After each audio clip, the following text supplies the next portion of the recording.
त्रिशंकु की स्वर्ग यात्रा। इक्ष्वाकु वंश में त्रिशंकु नाम के एक राजा हुए। त्रिशंकु की इच्छा सशरीर स्वर्ग जाने की थी।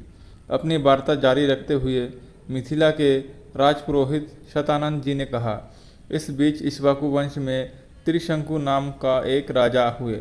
त्रिशंकु की इच्छा सशरीर स्वर्ग जाने की थी, अतः इसके लिए उन्होंने वशिष्ठ जी से यज्ञ करने के लिए कहा। वशिष्ठ जी ने बताया कि मुझमें इतनी सामर्थ्य नहीं है कि मैं किसी व्यक्ति को शरीर सहित स्वर्ग भेज सकूं। वशिष्ठ जी के असमर्थता प्रकट करने पर त्रिशंकु ने यही प्रार्थना वशिष्ठ जी के पुत्रों से भी की, जो दक्षिण प्रांत में घोर तपस्या कर रहे थे। इस पर वशिष्ठ जी के पुत्रों ने कहा कि अरे मूर्ख, जिस काम का हमारे पिता नहीं कर सकते, तू उसे हमसे कराना चाहता है। ऐसा प्रतीत होता है कि तू हमारे पिता का अपमान करने के लिए यहाँ आया है। उनके इस प्रकार कहने से त्रिशंकु ने क्रोधित होकर वशिष्ठ जी के पुत्रों को अपशब्द कहे। वशिष्ठ जी के पुत्रों ने रुष्ट होकर त्रिशंकु को चांडाल हो जाने का शाप दे दिया। शाप के कारण त्रिशंकु का सुंदर शरीर काला पड़ गया, सिर के बाल चंडालों जैसे छोटे छोटे हो गए, गले में हड्डियों की माला पड़ गई, हाथ पैरों में लोहे की कड़े पड़ गए। त्रिशंकु का ऐसा वेश देखकर उनके मंत्री तथा दरबारी उनका साथ छोड़कर चले गए।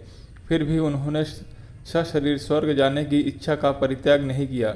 वे विश्वामित्र के पास जाकर बोले कि ऋषिराज, आप महान तपस्वी हैं, मेरे सशरीर स्वर्ग जाने की इच्छा को पूर्ण करके मुझे कृतार्थ कीजिए। विश्वामित्र ने कहा कि राजन, तुम मेरी शरण में आए हो, मैं तुम्हारी इच्छा अवश्य पूर्ण करूंगा। इतना कहकर विश्वामित्र ने अपने उन चारों पुत्रों को बुलाया जो दक्षिण प्रांत में अपनी पत्नी के साथ तपस्या करते हुए उन्हें प्राप्त हुए थे, और उनसे यज्ञ की सामग्री एकत्रित करने के लिए कहा।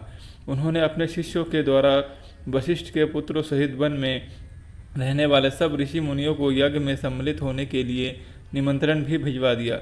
शिष्यों ने लौटकर बताया कि सब ऋषि मुनियों ने निमंत्रण स्वीकार कर लिए हैं, किंतु वशिष्ठ जी के पुत्रों ने यह कहकर निमंत्रण अस्वीकार कर दिया कि जिस यज्ञ में यजमान चांडाल और पुरोहित क्षत्रिय हो, उस यज्ञ का भाग हम स्वीकार नहीं कर सकते।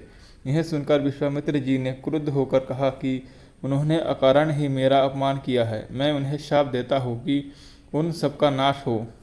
आज ही वे सब कालपाश में बंधकर यमलोक को जाए और 700 वर्ष तक चांडाल योनि में विचरण करे। उन्हें खाने के लिए केवल कुत्ते का मांस मिले और सदैव कुरूप बने रहे। इस प्रकार शाप देकर वे यज्ञ की तैयारी में लग गए। शतानंद जी ने आगे कहा, हे राघव, विश्वामित्र के शाप से वशिष्ठ जी के पुत्र यमलोक सिधर गए।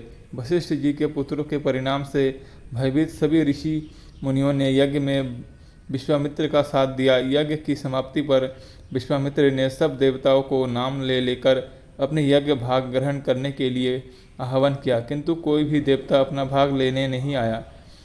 इस पर क्रुद्ध होकर विश्वामित्र ने अर्थ हाथ में लेकर कहा कि हे त्रिशंकु, मैं तुझे अपनी तपस्या के बल से स्वर्ग भेजता हूँ।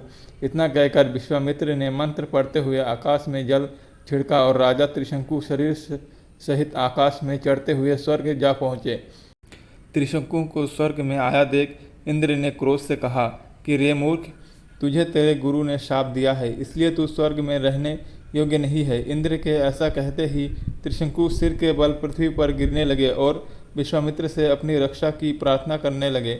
विश्वामित्र ने उन्हें वहीं ठहरने का आदेश दिया और वे उधर में ही सिर के बल लटक गए। त्रिशंकु की पीड़ा की कल्पना करके विश्वामित्र ने उसी स्थान पर अपनी तपस्या के बल से स्वर्ग की सृष्टि कर दी और नए तारे तथा दक्षिणा दिशा में सप्तऋषि मंडल बना दिया। इसके बाद उन्होंने नए इंद्र की सृष्टि करने का विचार किया, जिससे इंद्र सहित सभी देवता भयभीत होकर विश्वामित्र से अनुनय विनय करने लगे। वे बोले कि हमने त्रिशंकु को केवल इसलिए लौटा दिया था कि वे गुरु के शाप के कारण स्वर्ग में नहीं रह सकते थे। इंद्र की बात सुनकर विश्वामित्र जी बोले कि मैंने इसे स्वर्ग भेजने का वचन दिया है, इसलिए मेरे द्वारा बनाया गया यह स्वर्ग मंडल हमेशा रहेगा और त्रिशंकु सदा इस नक्षत्र मंडल में अमर होकर राज्य करेगा। इससे संतुष्ट होकर इंद्र आदि देवता अपने अपने स्थानों को वापस चले गए। दोस्तों, अगर वीडियो अच्छी लगी है तो वीडियो को लाइक और चैनल को सब्सक्राइब करें और ऐसे ही राम कथा सुनने के लिए हमारे चैनल पर जाए आपको क्रमबद्ध तरीके से राम कथा की वीडियोज़ मिलेंगी।